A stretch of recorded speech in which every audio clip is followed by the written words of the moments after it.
Hey everyone, James here again, and I'm back with a brand new episode of Music Biz.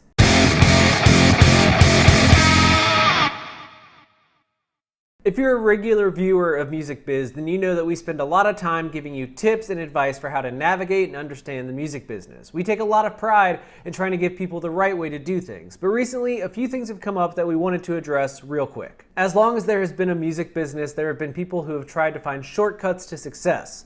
Whether that be in the age of lying about how many albums you sold to try to get a record deal, or in more modern terms, trying to build huge followings on social media so that people think you're a lot more popular than you actually are. And even though we've had social media for over a decade at this point, there are still people trying to do things that didn't even really work 10 years ago in order to get ahead. So today, I thought we'd take a few moments to talk about 4 things every artist should avoid doing when trying to promote themselves online. So the first thing you need to avoid is the follow-unfollow game. And this is how it works. You've probably seen it on Twitter or Instagram already, but let's just recap. An artist follows a ton of accounts that they have no association with in hopes of getting follow backs. When those accounts then follow the artist back, the artist unfollows everyone they just followed and repeats the cycle over and over again, building up the size of their audience. You may see this because the artist is following like 3 people, but they have 40,000 followers and you've never ever heard of them. Back in the days before analytics, this could be a cool trick for making yourself seem really big. But these days, it just doesn't work because things like Spotify will tell us how many plays your song has. So if you have 40,000 followers but less than 1,000 streams on Spotify, there's clearly something fishy going on there. And really, it just doesn't look that great. If you have 100 followers and 100 song streams, that's good. That means every one of your followers is theoretically listening to your music. But if you have 40,000 followers and 100 song streams, then it's very clear that you're trying to game the system and that you can't be trusted with your analytics. That's just not a good look in the industry today, so don't do it. The second thing you need to avoid is promoting your music in a place where it's not really appropriate to do so.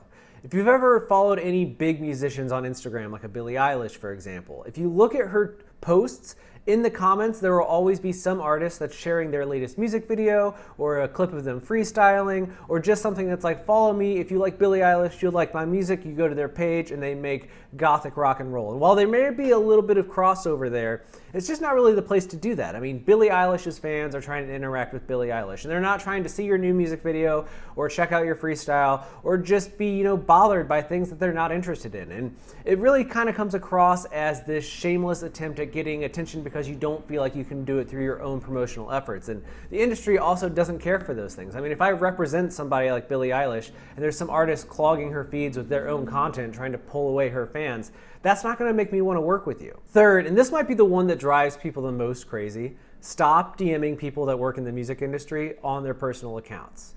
If I manage Billie Eilish, since that's an example we're using on this, don't try to DM me on Instagram to check out your music or invite me out to your show. I have an email address for that. Anyone that works in music has a proper channel to be reached, and usually it's their email address. Sometimes they might have a professional channel for their content, if they run a management company or if it's a music writer, for example, or even record labels, especially smaller ones, sometimes have submission inboxes. So contact those people in those places, but don't just go reaching out to people on their personal channels asking them to help you along with your career, because that doesn't make them want to help you.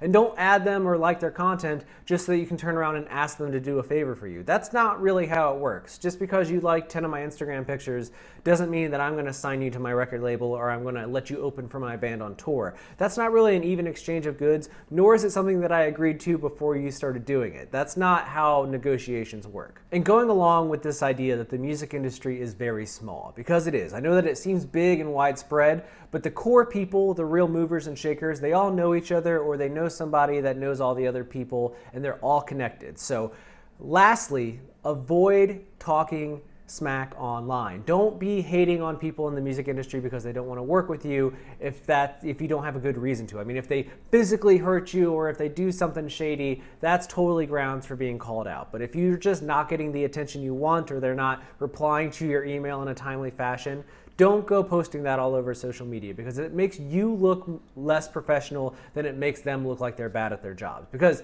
they already have a level of respect in the business and they've already kind of earned a place in this industry, and that's what you want. You want to earn your place in this industry. But taking down other people that are working in music and are just trying to get by is not the way to do it, because you don't know their lives, especially if you're a young artist trying to work with a young label or a smaller music publication. Think about how busy you are and assume that everyone else is just as busy as you are. So if you can't reply to every email within an hour, don't expect everyone else to. Or if you can't afford to take everybody on tour that you want to take on tour with you, don't expect your favorite band to be able to take you on tour specifically. There's just more to it than that. So whenever you feel the need to talk smack about somebody or shame somebody, just don't do it. It's not worth it. And lastly, as always, I have to recommend that you follow Music Biz. We create a ton of content here, all meant to help you get ahead in the music business. So take a second and click the subscribe button down below. And if you've already done that, then thank you so much, because your support is what makes this channel possible. And if you aren't ready to commit yet, I get it. It's really hard to commit, especially, this could be our first date. You may not be ready to go the distance. That's totally fine with me. But at the very least, I ask this: take care of yourself, because you deserve it.